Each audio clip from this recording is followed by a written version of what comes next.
yang semakin tandus dan keresahan dengan helaian senda gurauanmu, duhai sayang. Oh la la.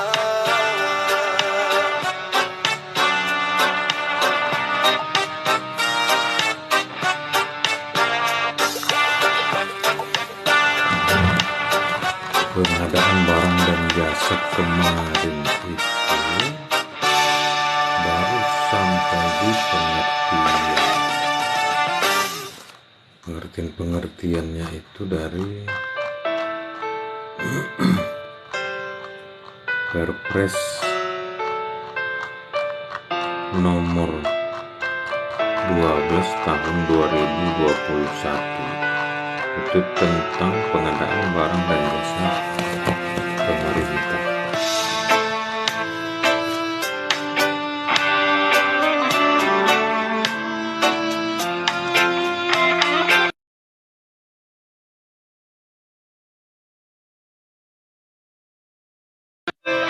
Jadi kawan-kawan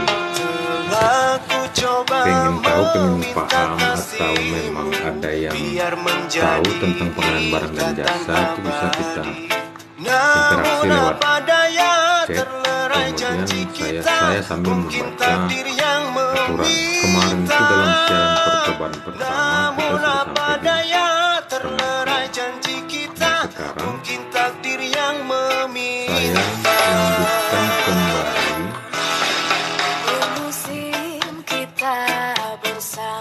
terkait dengan aturan di nomor 2 itu dari pasal 1 langsung ke pasal 4.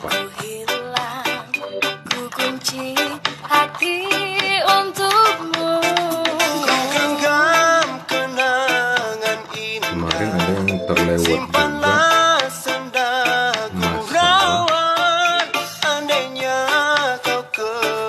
nomor 38 itu kita mulai tender. Tender adalah metode pemilihan untuk mendapatkan penyedia barang pekerjaan konstruksi atau jasa lainnya. Seleksi adalah metode pemilihan untuk mendapatkan penyedia jasa konsultasi. Jasa konsultasi itu pengertian-pengertiannya bisa dibaca di dalam aturan Perpres nomor 12 tahun 2021. Kemudian tender seleksi internasional, penunjukan langsung, kemudian pengadaan langsung itu bernilai paling banyak di 200 juta. Itu untuk pengadaan langsung barang, pekerjaan konstruksi, dan jasa lainnya. Kemudian pengadaan langsung jasa konsultasi seperti studi atau supervisi itu bernilai paling banyak 100 juta rupiah. Berarti pengadaan langsung itu di bawah 200 sampai dengan di 200 juta. Kalau pengadaan langsung jasa konsultasi itu bernilai paling banyak 100 juta, yaitu 100 juta ke bawah. Nah,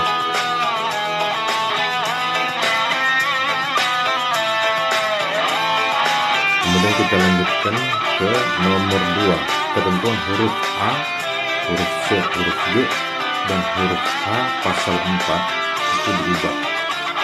Itu yang dirubah itu dari Perpres nomor 18 tahun 2018 Perpres 16 tahun 2018 dirubah ke Perpres nomor 12 tahun 2021. Nah, pengadaan barang atau jasa bertujuan untuk menghasilkan barang jasa yang tepat dari setiap uang yang dibelanjakan diukur. Pengadaan barang garis miring jasa bertujuan untuk A. Menghasilkan barang atau jasa yang tepat dari setiap uang yang dibelanjakan, diukur dari aspek kualitas, kuantitas, waktu, biaya, lokasi, dan penyedia. Penyedia ini kalau kawan-kawan yang sering di pengadaan barang dan jasa itu ini kalau istilahnya itu seperti kontraktor kata orang pada umumnya. Kemudian pengadaan barang jasa bertujuan untuk meningkatkan penggunaan produk dalam negeri. Jadi pengadaan barang dan jasa ini bertujuan untuk meningkatkan penggunaan produk dalam negeri. Sepengalaman saya itu, apabila ada kegiatan yang diutamakan itu ya produk dalam negeri. Kemudian tujuan selanjutnya meningkatkan peran serta usaha mikro, usaha kecil dan koperasi. Nah, tujuan pengadaan barang dan jasa huruf C ini meningkatkan peran serta usaha mikro, usaha kecil dan koperasi. Jadi usaha mikro, usaha kecil dan koperasi juga harus ditingkatkan dalam kegiatan pengadaan barang dan jasa ini. Kemudian meningkatkan peran pelaku usaha nasional, bukan jadi menjatuhkan pelaku usaha nasional itu secara umum. Kemudian mendukung pelaksanaan penelitian dan pemanfaatan barang atau jasa hasil penelitian. Terima kasih dan selamat datang yang baru bergabung. Mendukung pelaksanaan penelitian dan pemanfaatan barang atau jasa hasil penelitian. Nah, misalnya ada hasil penelitian, hasil studi, pengadaan barang dan jasa ini salah satu tujuannya adalah mendukung pelaksanaan dari penelitian tersebut. Nah, kalau misalnya penelitian tersebut tidak didukung atau tidak ada pelaksanaan, perlu diidentifikasi kenapa. Apakah penelitiannya gagalkah, atau perlu dilanjutkankah, atau perlu dilaksanakan melalui pelaksanaan pengadaan yang sesuai dengan kebutuhan dari identifikasi kebutuhan kegiatan tersebut.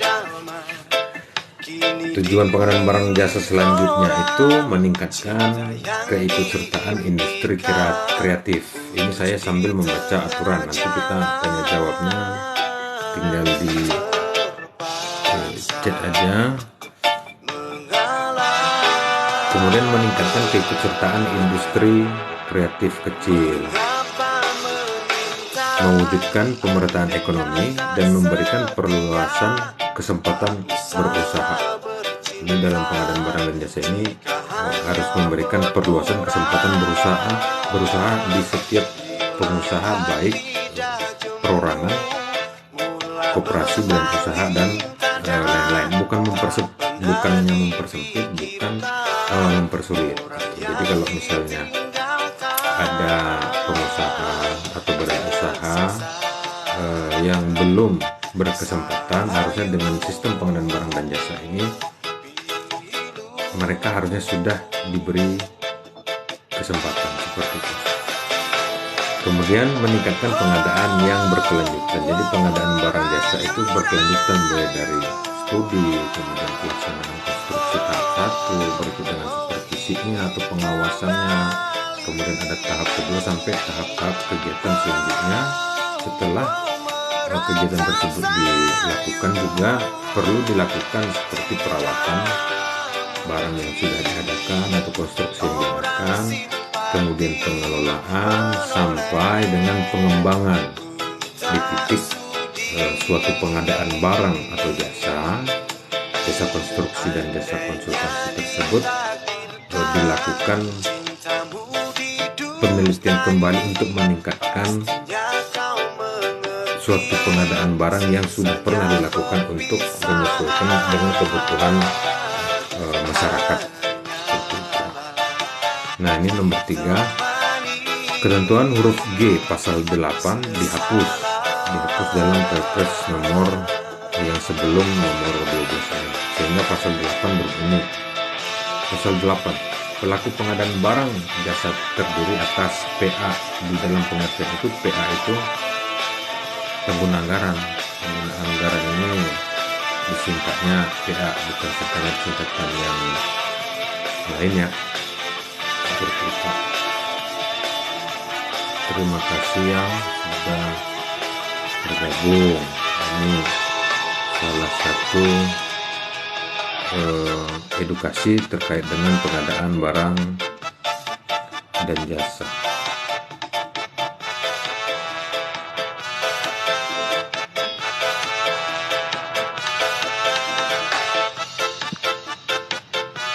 Nah, pelakunya siapa lagi? Itu KPA, kuasa pengguna anggaran, kemudian PPK. Nah, kalau dalam masa sekarang itu ada di berita-berita itu istilah PA, KPA, PPK, pejabat pengadaan, pokja pembelian, agen pengadaan. Yang masuk di berita itu yang sekarang itu tidak jauh dari istilah-istilah atau tidak jauh dari OTT yang dilakukan oleh pihak Komisi Pemberantasan Korupsi. Itu kalau yang masyarakat pada umumnya menerima informasi tersebut. Sebenarnya semuanya ada aturannya terkait dengan pengadaan barang dan jasa tersebut. Pengadaan barang dan jasa ini secara umum orang menyimpulkan bahwa pengadaan barang jasa ini adalah tender, lelang, tender, seperti itu. Begitu dengar tender berarti kontraktor, konstruksi, pembangunan, korupsi, seperti itu. Sebenarnya tidak seperti itu juga. Yang melakukan itu hanyalah oknum-oknum yang mungkin hilaf seperti itu. Terima kasih yang sudah bergabung. Silakan bertanya lewat chat terkait dengan pengadaan barang dan jasa, mulai dari identifikasi kebutuhan sampai dengan serah terima pekerjaan, atau masalah-masalah yang membingungkan oleh masyarakat atau yang ingin diketahui apa sih pengadaan barang dan jasa itu, seperti itu. Nah, saya lanjutkan kembali. Pelaku pengadaan barang dan jasa terdiri atas PA itu pengguna anggaran, KPA kuasa pengguna anggaran, PPK pejabat pembuat komitmen, kemudian pejabat pengadaan, pokja atau kelompok kerja pemilihan, agen pengadaan. Nah, agen pengadaan ini baru bisa jadi agen pengadaan ini dari dalam UKPBJ atau dari luar yang berbentuk badan usaha. Untuk sementara agen pengadaan ini mungkin sudah ada di LKPP, karena agen ini harus dipilih oleh UKPBJ atau LPPBMN yang ada di Kementerian dengan persetujuan LKPP. G ini dihapus, nanti bisa di cross check dari perpres sebelumnya. Kemudian penyelenggara, swakelola, dan penyedia. Penyedia ini kalau istilah kawan-kawan itu kontraktor.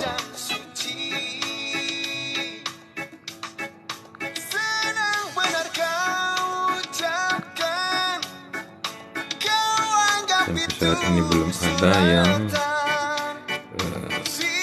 bertanya ya. Terima kasih sudah bergabung.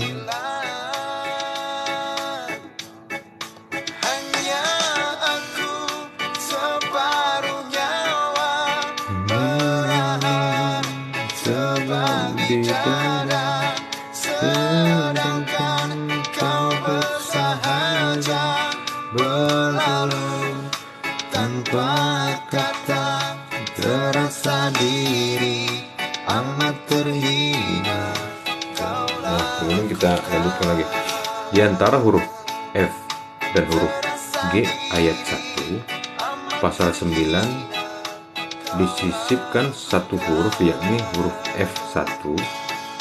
Pasal 9 ayat 1 huruf I dihapus, serta ketentuan ayat 3 pasal 9 diubah, sehingga pasal 9 berbunyi sebagai berikut.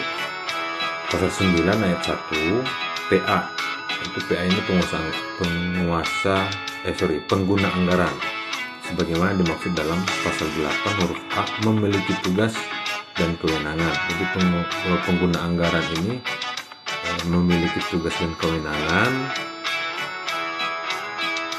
antara lain melakukan tindakan yang mengakibatkan pengeluaran anggaran belanja. Nah, jadi PA inilah yang melakukan tindakan-tindakan yang mengakibatkan pengeluaran anggaran belanja.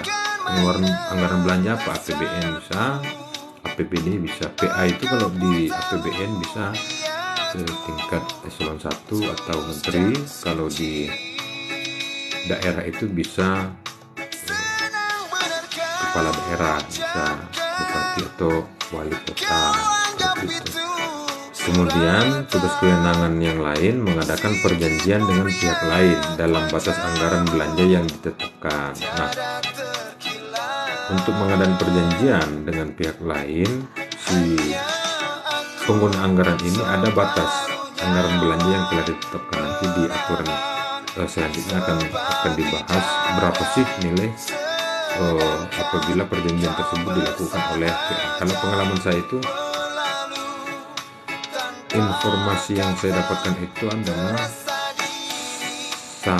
100 miliar ke atas, seperti itu. Nanti kepastiannya kita lihat aturannya berapa sih PA ini.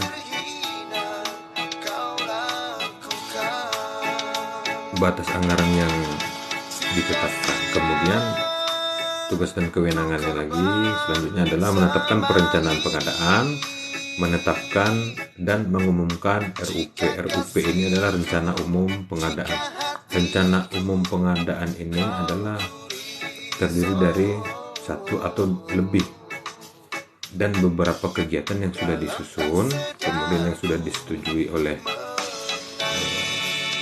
disetujui anggarannya, yang sudah bisa dilaksanakan di tahun berjalan.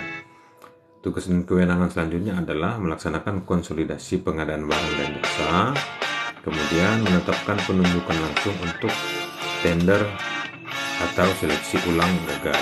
Penunjukan langsung itu pengertiannya ada di atas di nomor 1 Perpres nomor 12 tahun 2021. Kemudian menetapkan pengenaan sanksi daftar hitam. Jadi pada saat ada yang uang prestasi dari pihak kontraktor atau penyedia, PA menetapkan pengenaan sanksi daftar hitam. Kemudian PA menetapkan PPK, menetapkan pejabat pengadaan. Kemudian untuk huruf I-nya dihapus yang Perpres sebelumnya.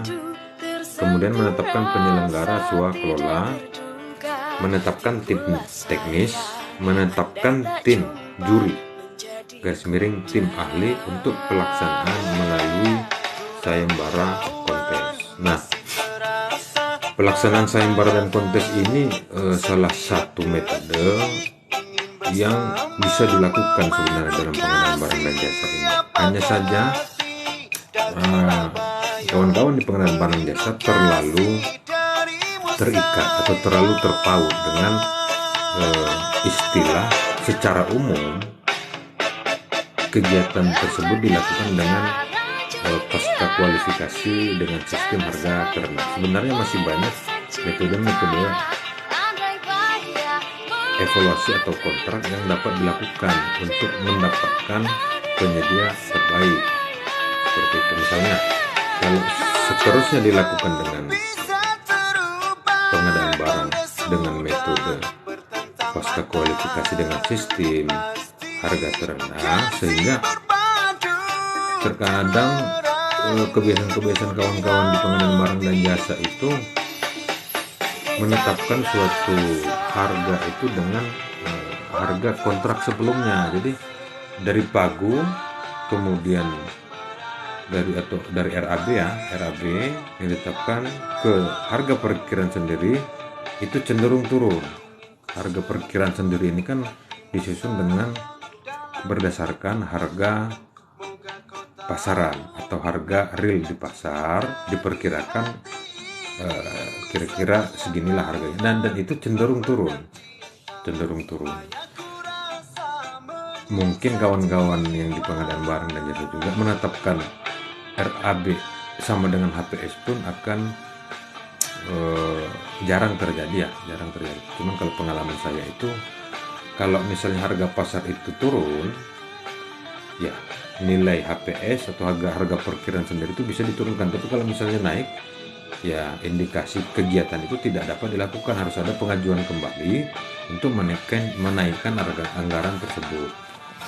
Nah, dan selain dari metode pasca kualifikasi dengan sistem harga terendah, kalau logikanya saya itu pada saat kawan-kawan Pokja pengadaan barang dan jasa, kemudian PPK atau penyusun, pada saat mengajukan kegiatan di tahun berikutnya dengan berdasarkan harga kontrak sebelumnya, dari harga kontrak sebelumnya itu sudah menjadi rancangan anggaran biaya pengajuan tahun depan, sementara HPS tersebut sudah berada di bawah RAB dan nilai kontrak pun biasanya di bawah HPS, karena dengan metode sistem terendah. Apalagi sekarang pada umumnya semuanya pada turun itu sampai 20%, ada yang banting harga, ada yang begini, ada yang begitu. Jadi di lapangan cenderung akan pelaksanaan kegiatan itu akan terganggu karena sistem harga terendah dengan berdasarkan harga kontrak sebelumnya. Kalau tahun berjalan sampai dengan misalnya 5 tahun, mulai dari aturan ini dilakukan, nanti nilai kontrak tersebut akan lama makin habis gitu, makin habis. Jadi kita jangan heran kalau pelaksanaan kegiatan di lapangan akan bermasalah seperti itu.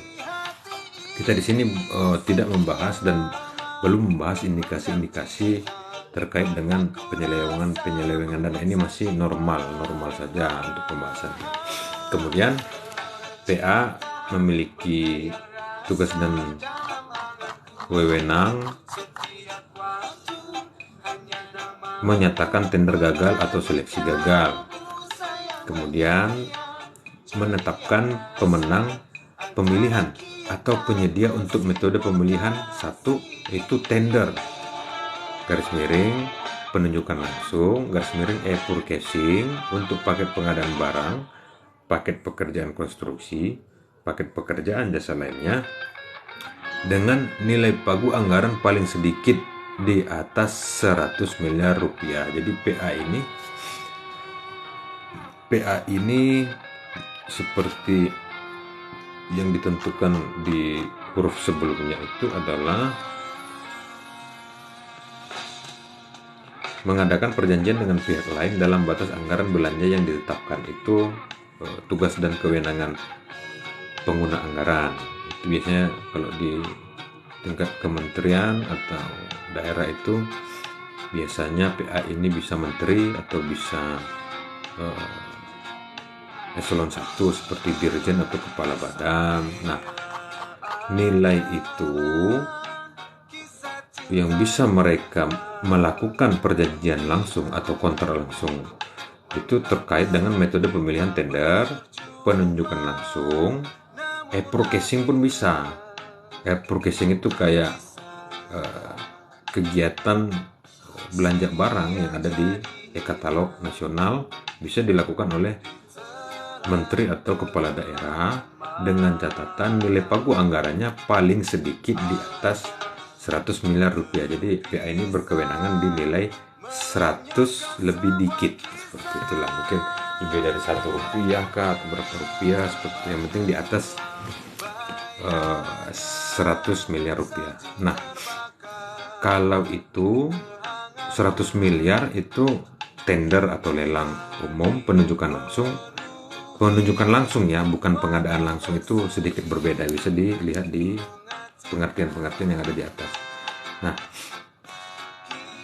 100 M itu untuk tender atau lelang, penunjukan langsung, e-purchasing, dan paket pengadaan barang atau pekerjaan konstruksi atau jasa lainnya. Nah, kalau seleksi atau penunjukan langsung, seleksi ini terkait dengan penggunaan anggaran dengan kegiatan yang membutuhkan olah pikir untuk jasa konsultansi, bisa studi atau jasa konsultansi seperti itu.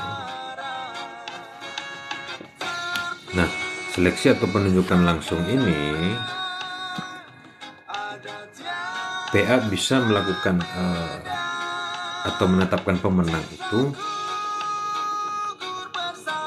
untuk paket pengadaan jasa konsultansi dengan nilai pagu anggaran paling sedikit di atas 10 miliar rupiah.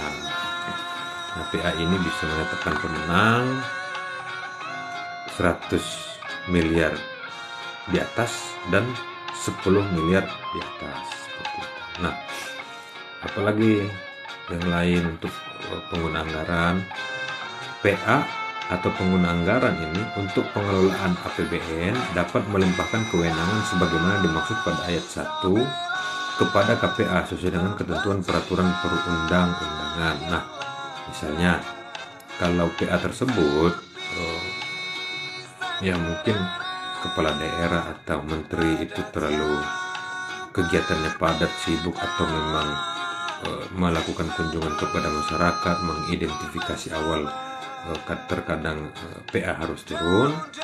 Nah, dari kesibukan-kesibukan tersebut, PA untuk pengelolaan APBN dapat melimpahkan kewenangan sebagaimana dimaksud pada ayat 1 kepada KPA, kuasa pengguna anggaran, sesuai dengan ketentuan peraturan perundang-undangan. Nah, PA untuk pengelolaan APBD di daerah ini, APBD ini anggaran pendapatan belanja daerah, dapat melimpahkan kewenangan sebagaimana dimaksud pada ayat 1 huruf A sampai dengan huruf F1 kepada KPA. Jadi yang bisa dilimpahkan itu adalah huruf A sampai huruf F1. Yang selanjutnya itu untuk kementerian atau di tingkat APBN seperti itu. Nah, kita lanjutkan kembali nomor 5. Ketentuan ayat 5 pasal 10 diubah sehingga pasal 10 berbunyi sebagai berikut. Pasal 10 ayat 1, KPA, kuasa pengguna anggaran dalam pengadaan barang jasa sebagaimana dimaksud dalam pasal 8 huruf B, melaksanakan pendelegasian sesuai dengan pelimpahan dari PA. Jadi KPA ini melaksanakan pendelegasian itu sesuai dengan pelimpahan dari PA. Nanti saya akan bercerita sedikit pengalaman terkait dengan sistem ini dari PA, KPA, PPK, Pokja pemilihan lewat LPPBMN, kemudian dilanjutkan dengan berkontraknya, disetujuinya atau ditolak, kemudian bagaimana metode pelaksanaan, kenapa bisa gagal, kenapa bisa tender ulang, di mana indikasi bisa terindikasi penyelewengan dana. Nanti saya akan bercerita setelah saya membaca aturan-aturan ini. Jangankan masyarakat umum, saya sendiri saja pada saat membaca aturan ini pun harus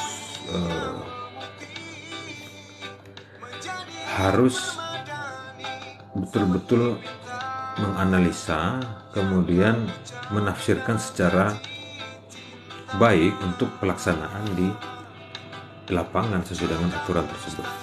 Nah, selain kewenangan sebagaimana dimaksud pada ayat 1, KPA berwenang menjawab sanggah banding peserta tender pekerjaan konstruksi. Jadi yang menjawab sanggah banding ini adalah KPA. Nah, kenapa sampai ada sanggah banding? Sanggah banding itu berawal dari sistem lelang atau sistem tender yang hasil evaluasinya atau hasil akhir dari tender atau pengadaan barang dan jasa tersebut tidak diterima oleh peserta-peserta tender lainnya yang memasukkan dokumen penawaran seperti itu. Jadi pada saat sudah dilakukan pengumuman, jadi urutannya itu dari pengumuman tender, kemudian ada sistem atau jadwal unwizing. Unwizing ini katanya sih itu istilah dari Belanda. Unwizing itu kalau pengertian itu adalah pemberian penjelasan. Jadi pada saat ada yang tidak jelas ditanyakan di situ dengan waktu yang sudah ditentukan oleh Pokja pemilihan atau Pokja pengadaan. Nah, kemudian sudah unwitting baru dilakukan masa 7 hari untuk pengumuman dan download dokumen pengadaan. Nah, pada saat di unwitting itu apabila ada yang disetujui oleh Pokja akan dilakukan addendum dan dijadwalkan ulang kembali seperti itu. Nah, setelah proses unwitting dan pendaftaran selesai, kalau dia ada beberapa metode, ada pasca kualifikasi, ada pra kualifikasi. Nah, masyarakat sekarang itu pada umumnya atau Pokja pengadaan sekarang itu kemudian penyedia terkait dengan pengadaan barang atau pekerjaan konstruksi, kecuali jasa konsultansi ya, itu melakukan kegiatan tender dengan metode pasca kualifikasi sistem harga terendah dengan dasar harga HPS yang disusun oleh PPK sesuai dengan harga di pasaran. Nah, itu kan berlanjut dari proses awal itu dibuat pun tidak masalah, karena pada saat sambil kemari nilai itu akan semakin turun. Jadi pelaksanaannya itu cenderung akan ada permasalahan di lapangan apabila PPK tidak cerdik atau tidak menganalisa betul-betul terkait dengan harga perkiraan sendiri yang dijadikan sebagai dasar untuk penyusunan harga di kontrak nantinya. Nah, setelah melakukan penawaran, ada evaluasi administrasi teknis dan harga, setelah itu diumumkan pemenangnya, akan ada penyedia. Awalnya sanggah dulu, dia sanggah. Ada yang paket penyedia atau paket pekerjaan itu yang tidak menyanggah itu. Pihak penyedia tidak menyanggah itu bisa jadi memang mereka belum atau tidak memantau atau tidak mengetahui pada saat jadwal sanggah seperti itu. Nah, ada yang memang pada saat si penyedia itu atau si kontraktor itu atau si pihak ketiga itu serius dengan pekerjaan, dia akan pantau terus itu. Apabila dia tidak setuju dengan hasil lelang akhir, dia akan sanggah. Nah, pada saat disanggah, Pokja pemilihan akan menjawab sanggah. Nah, setelah itu selesai. Nah, pada saat sanggah itu sudah dijawab oleh Pokja, semuanya itu terekam di dalam sistem aplikasi yang ada di sistem pengadaan barang dan jasa yang ada di LPSE seperti itu. Nah, pada saat si pihak penyedia tidak menerima atau tidak setuju dengan hasil dari pengumuman pemenang ini, barulah masuk ke proses sanggah banding. Sanggah banding ini ditujukannya kepada KPA. Nah, disinilah wewenang salah satu dari wewenang KPA itu adalah menjawab sanggah banding peserta tender hanya untuk pekerjaan konstruksi. Mungkin pekerjaan yang lain tidak ada sanggah bandingnya seperti itu. Nah, kita lanjutkan lagi. Tugas dan wewenangnya KPA dapat menugaskan PPK untuk melaksanakan kewenangan sebagaimana dimaksud pada ayat 1 yang terkait dengan A. Melakukan tindakan yang mengakibatkan pengeluaran anggaran belanja. B. Mengadakan perjanjian dengan pihak lain dalam batas anggaran belanja yang telah ditetapkan. Nah, pengguna anggaran bisa melakukan perjanjian dengan nilai di 100 miliar lebih. Itu untuk lelang umum, pekerjaan konstruksi, jasa lainnya, pengadaan barang. Pada saat diseleksi pekerjaan jasa konsultansi itu, PA bisa melakukan nilai di 10 miliar ke atas. Nah, KPA dapat menerima wewenang dari PA terkait dengan tugas tersebut. Nah, KPA pun dapat menugaskan PPK. Sebenarnya KPA pun bisa melakukan tugas tersebut, cuman dengan kebiasaan-kebiasaan atau dengan tupoksi-tupoksi yang ada di dalam. Biasanya PA turun ke KPA, KPA memilih PPK, PPK melaksanakan tindakan yang mengakibatkan pengeluaran anggaran belanja tersebut. Pengeluaran anggaran ini terkait dengan APBN atau APBD. Nah, jadi bisa, menurut saya ya, bisa disimpulkan pada saat si PPK ini melakukan sesuatu itu dengan sepengetahuan PA atau KPA. Nah, kalau misalnya lah si PPK ini melakukan tindakan atau kesalahan atau yang tindakan tidak sesuai dengan aturan, itu tidak terlepas dengan KPA dan PA yang di atasnya seperti itu, karena dia menjalankan perintah, bukan secara sepihak melakukan kontrak tersebut seperti itu. Nah, di dalam video saya sebelumnya terkadang si PPK ini memang dipilih sesuai dengan kualifikasi yang layak, karena kalau tidak layak tidak lolos jadi PPK. Nah, hanya saja cenderung PPK ini pada saat dipelaksanaannya ada yang mendukung, ada yang tidak, ada yang mengganggu, ada yang tidak setuju, ada yang lain-lain lah macamnya seperti itu. Jadi sementara si PPK ini dituntut untuk melakukan kegiatan pada saat melakukan kegiatan dengan sempurna, dengan berhasil pun PPK, KPA yang ngeklaim, PA juga ngeklaim. Tapi kalau PPK tidak berhasil, seolah-olah KPA itu menyalahkan si PPK. Nah, ini sistem yang salah sampai saat ini. Jadi pada saat ada kesalahan-kesalahan atau tindak pidana korupsi terkait dengan kontraktor dan lain-lain, itu tidak terlepas dengan KPA yang ada di atasnya, tidak terlepas dengan tim teknis yang ada di strukturnya atau organiknya seperti itu. Nah, kemudian KPA juga mengadakan perjanjian dengan pihak lain dalam batas anggaran belanja yang telah ditetapkan. Kemudian KPA dapat dibantu oleh pengelola pengadaan barang dan jasa. Selanjutnya KPA pada pengadaan barang garis miring jasa yang menggunakan anggaran belanja dari APBD dapat merangkap sebagai PPK. KPA pun dapat merangkap sebagai PPK. Itu sudah jelas di aturan. Dan ketentuan pasal 11 diubah sehingga berbunyi sebagai berikut. Ini saya sambil membaca aturan ya. Ini kita masuk ke PPK. Nah, pada saat PA turun kewenangan, KPA turun kewenangan kepada PPK.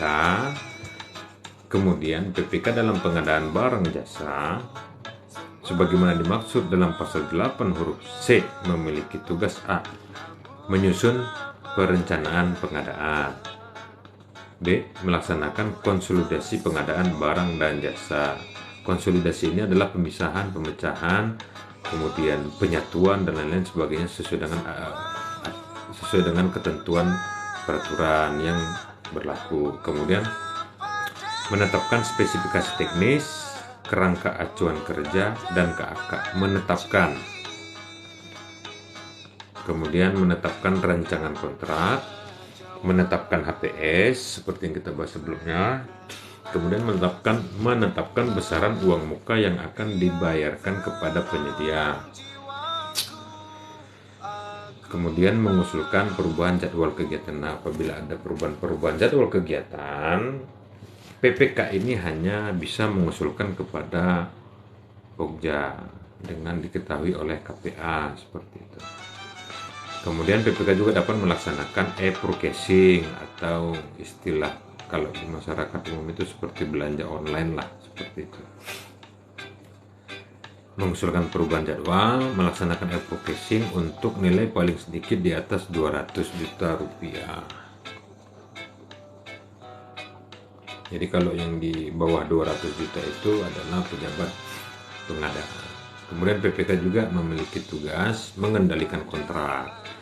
Jadi kalau misalnya Bapak Ibu penyedia bilang, PPK itu kok kayak gitu kali ya. Ya memang dia tugasnya begitu, dia mengendalikan kontrak itu. Jadi si pihak penyedia pun harus patuh terhadap PPK yang memang instruksinya sesuai dengan aturan. Tapi kalau yang tidak sesuai ya jangan diikuti juga gitu. Kemudian menyimpan dan menjaga keutuhan seluruh dokumen pelaksanaan kegiatan. Nah, PPK bertugas menyimpan dan menjaga keutuhan seluruh dokumen pelaksanaan kegiatan. Nah, dokumen yang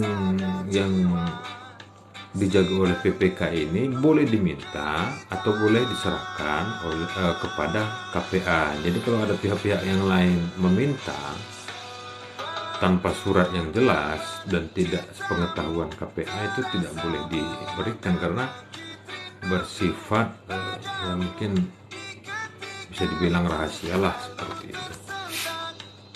Kemudian terkait dengan hal yang sebelumnya, melaporkan pelaksanaan dan penyelesaian kegiatan kepada PA atau KPA, bersurat kepada PA atau KPA, termasuk juga menyerahkan dan melaporkan dokumen pelaksanaan, kemudian sudah dilaporkan dan dia menyimpan dokumen keseluruhan. Nah, terkadang dokumen-dokumen ini bisa dipergunakan untuk dasar pelaksanaan kegiatan setelahnya, dasar pelaksanaan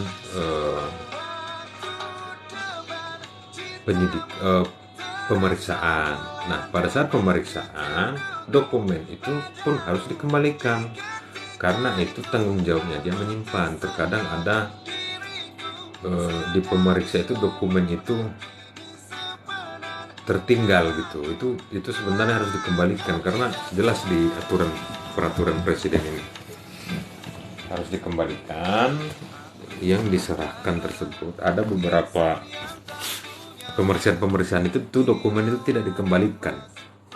Bisa dijamin kemungkinan dokumen tersebut tidak akan terjaga secara utuh di dalam beberapa waktu dan tahun ke depannya. Nah, kemudian menyerahkan hasil pekerjaan pelaksanaan kegiatan kepada PA atau KPA dengan berita acara penyerahan. Kalau hanya diminta-minta saja ya jangan diberikan. Harus dengan berita acara penyerahan yang diketahui di beberapa pihak yang sudah ditentukan seperti itu. Nah, PPK juga menilai kinerja penyedia, menetapkan tim pendukung, menetapkan tim ahli atau tenaga ahli, dan menetapkan surat penunjukan penyedia barang jasa. Selain melaksanakan tugas sebagaimana dimaksud pada ayat 1, PPK melaksanakan tugas pelimpahan kewenangan dari PA atau KPA yang meliputi melakukan tindakan yang mengakibatkan pengeluaran anggaran belanja, mengadakan dan menetapkan perjanjian dengan pihak lain dalam batas anggaran belanja yang telah ditetapkan.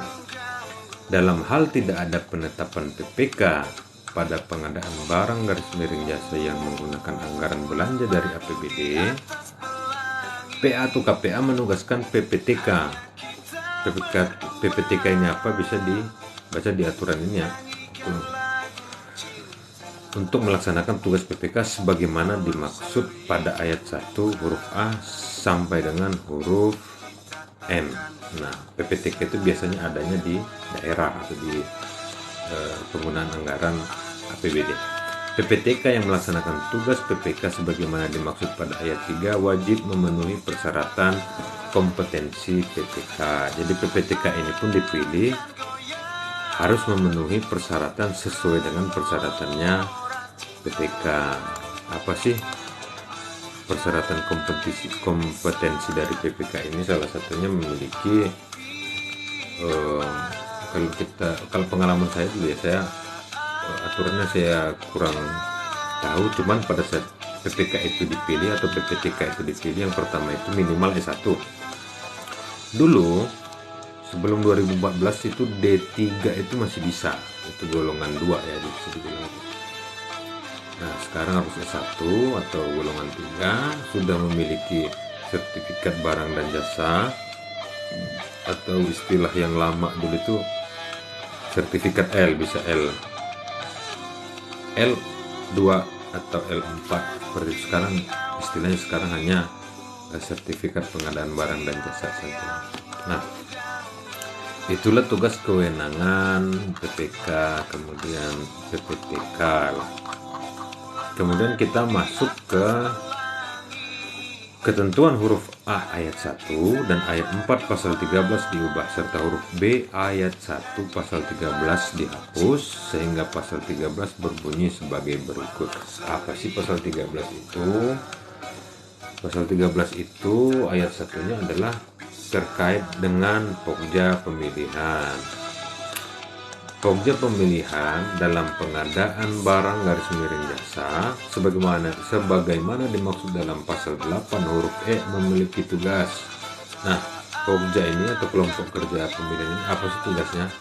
Sekarang kelompok kerja itu ada di bawah UKPBJ.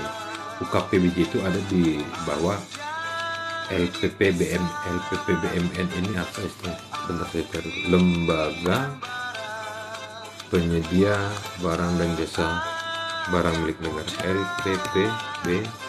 Sebentar biar tidak salah. LPPBMN ini adalah Biro Layanan Pengadaan dan Pengelolaan Barang Milik Negara. Berarti LPPBMN ini adalah layanan pengadaan dan pengelolaan barang milik negara. Pengalaman saya itu ada di Kementerian Perhubungan, mulai dari anggota Pokja, kemudian ketua juga pernah, PPK juga pernah, kemudian menjadi tim teknis juga pernah, Kadef juga pernah, dan sekarang saya diberhentikan, sehingga saya harus membagi ilmu ini kepada masyarakat. Selain mengisi kegiatan juga berbagi ilmu lah, biar ilmu ini bisa diketahui dan dipahami oleh masyarakat, seperti itu. Kita juga menerima konsultasi bila teman-teman ada yang ingin berkonsultasi secara langsung. Saya domisili di Jabodetabek, bisa kontak atau DM di TikTok atau di Instagram saya, nanti kita akan jadwalkan seperti itu. Untuk konsultasi tersebut saya gratiskan kepada rekan-rekan, karena konsultasi itu saya juga sembari mengingat dan mempertajam ilmu di pengadaan barang dan jasa. Jangan sungkan-sungkan seperti itu. Dan sebelum juga sudah banyak yang berkonsultasi, bahkan sampai saat ini juga ada juga yang berkonsultasi juga. Tadi siang juga ada, seperti itu, terkait teknis dan non teknisnya juga. Nah, pasal 13 Pokja pemilihan dalam pengadaan barang garis miring jasa sebagaimana dimaksud dalam pasal 8 huruf E memiliki tugas. Pokja pemilihan dalam pengadaan barang jasa sebagaimana dimaksud dalam pasal 8 ini, tugasnya adalah melaksanakan persiapan dan pelaksanaan pemilihan penyedia kecuali e-purchasing dan pengadaan langsung. Jadi Pokja ini semua persiapan dan pelaksanaan pemilihan penyedia kecuali e-purchasing dan pengadaan langsung.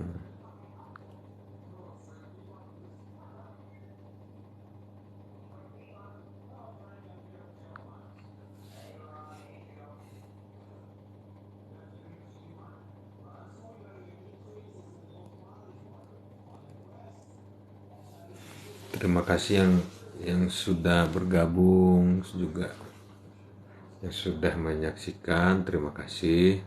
Kemudian apalagi nih tugas Pokja pemilihan nih? Melaksanakan persiapan dan pelaksanaan pemilihan penyedia kecuali e-purchasing dan pengadaan langsung. Kemudian ada pasal 13 yang ada di Perpres sebelumnya itu dihapus, yang huruf B. Kemudian menetapkan pemenang pemilihan penyedia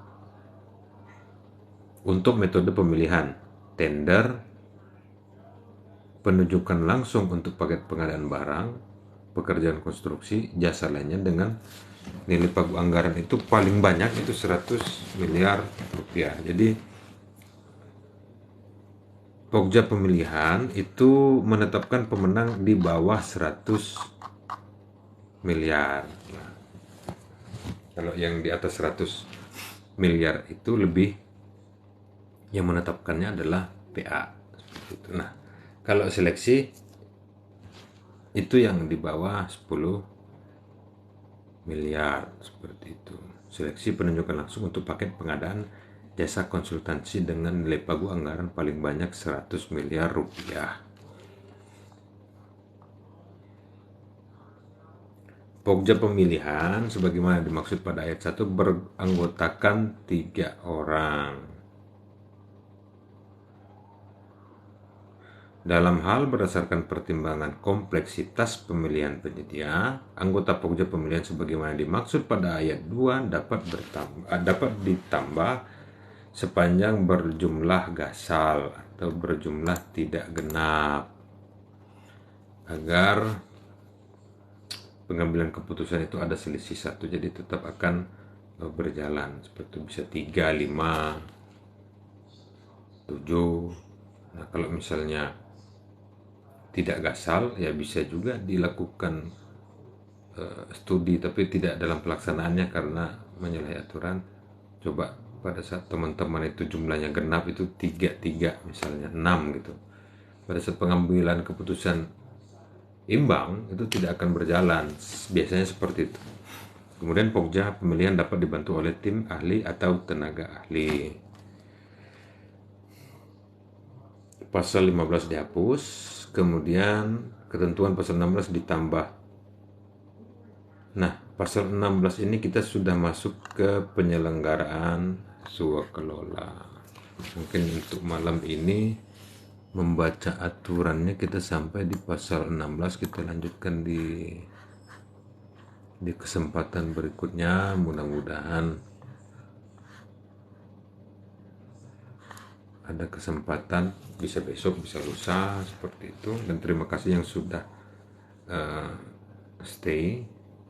Untuk bertanya silahkan chat atau apakah terkait dengan pengadaan barang dan jasa. Dan mohon maaf pada saat penyampaian saya juga agak kurang, karena saya juga bukan pengajar, saya hanya mencoba untuk menyampaikan informasi ini kepada masyarakat Indonesia terkait dengan penggunaan barang dan jasa atau penggunaan APBN dan APBD di Indonesia, sehingga dapat dijadikan sebagai dasar atau acuan untuk mengidentifikasi dan mengawasi kegiatan-kegiatan anggaran APBN atau APBD yang ada di masyarakat, seperti itu. Nah, silakan kalau ada yang mau bertanya terkait pengadaan barang dan jasa atau istilah-istilah kontraktor atau tender atau masalah penyedia proyek, konsultan, atau hal apapun yang membingungkan di dalam keseharian. Misalnya, kenapa sih Bang dalam pelaksanaan itu di jalan konstruksi itu suka bikin macet, atau macet banget, atau bagaimana, atau apapun itu. Nanti saya coba jawab sesuai dengan pengalaman saya lah. Monggo silakan. Untuk sampai saat ini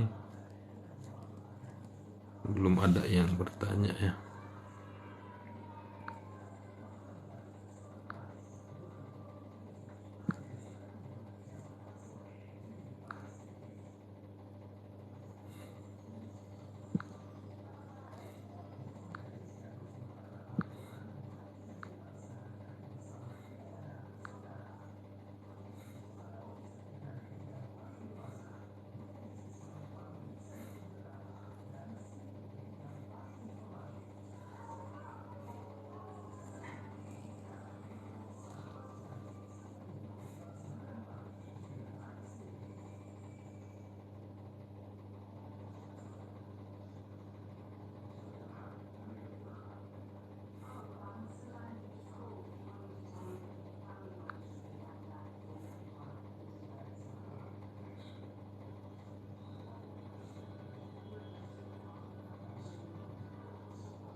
Ada yang baru bergabung nih, Ayah Kahut.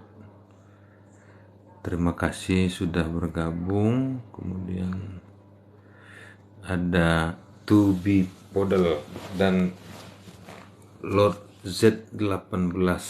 Terima kasih sudah bergabung. Tadi sebelumnya kita sudah membaca aturan terkait dengan pengadaan barang dan jasa. Silahkan. Belum tidur kah? Ya belum Pak. Ini kita sambil menunggu ngantuk ini. Sebentar lagi. Ayah Kahut.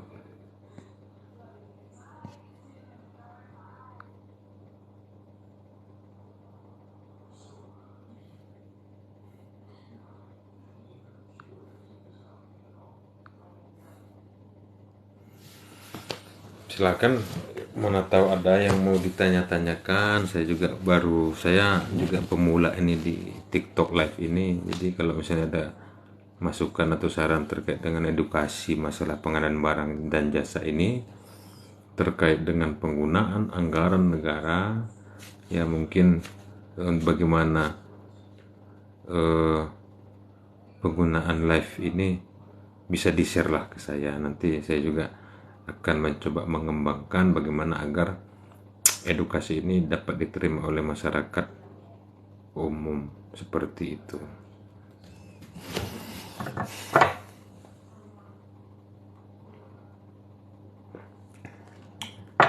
Mungkin saya coba besok live siang lah mungkin ya, karena ini siaran baru yang kedua nih Pak Ayah Kahut ini, jadi siaran yang kedua, jadi belum berpengalaman lah Pak. Mudah-mudahan nanti kedepannya kita akan mencoba buat live ini jadi semakin baik lah seperti itu. Nah kalau terkait dengan, ya makasih Ayah Kahut, semangat, kita semangat Pak. Nah jadi terkait dengan pengadaan barang dan jasa ini sebenarnya masyarakat itu kurang paham,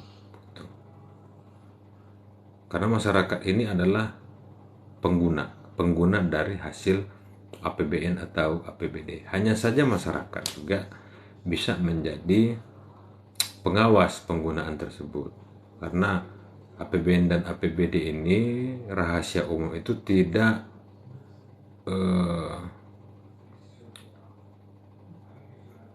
apa ya dibilangnya, itu dia nggak bisa terhindar dari penyelewengan dana. Kemudian ada spesifikasi atau kegiatan yang tidak sesuai, dan terkadang juga masyarakat menghambat juga, oknum-oknum dari masyarakat, nggak bisa dari organisasi masyarakat, tapi tidak semua, hanya beberapa personil dari suatu wilayah tersebut yang mengaku kalau itu wilayah dari kekuasaannya mereka. Mungkin seperti itu kalau di pengalaman saya. Atau memang pada saat di pelaksanaan dari satuan kerja atau dari pihak pemerintahnya tidak memberitahukan kepada masyarakat, sehingga terjadi konflik sosial. Kalau saya di Kementerian Perhubungan ini terkait dengan lancar tidaknya atau terganggunya suatu jalur jalan yang dilalui oleh masyarakat, itu biasanya itu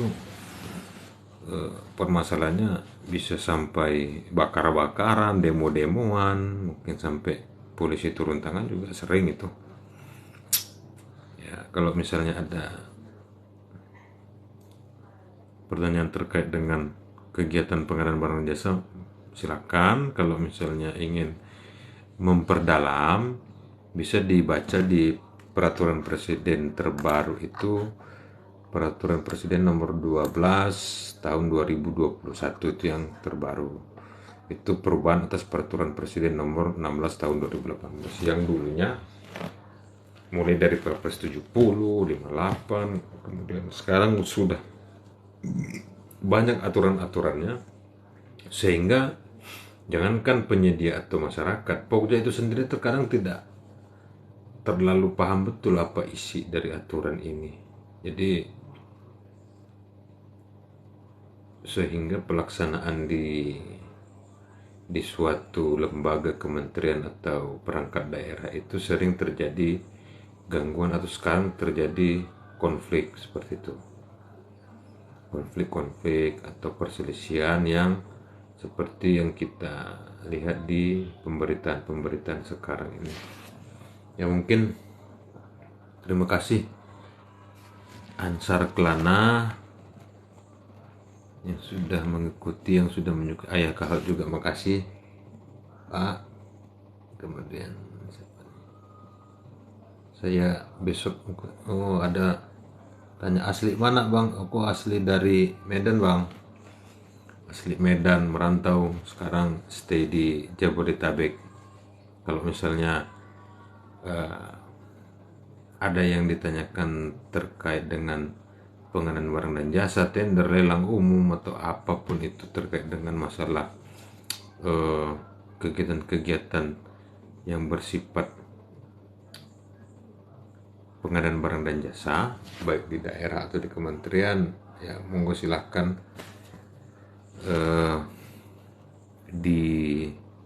disampaikan pesan ke kita. Oke, kalau tidak ada, saya akan sudahi ini live ini. Kita lanjutkan besok lagi di pasal 16, kelanjutan dari Peraturan Presiden Republik Indonesia tentang pengadaan barang dan jasa. Makasih Ayah Kahut. Saya sudahi, sampai ketemu besok atau di lain kesempatan. Terima kasih yang sudah support. Mohon doa dan dukungannya, semoga kita semuanya sehat selalu dan dalam lindungan Allah Subhanahu wa Ta'ala. Tapi aturan di live TikTok minimal 30 menit Bang. Oh iyalah, nantilah Bang, ku pelajari, aku juga masih bingung ini. Ya, terima kasih. Assalamualaikum warahmatullahi wabarakatuh.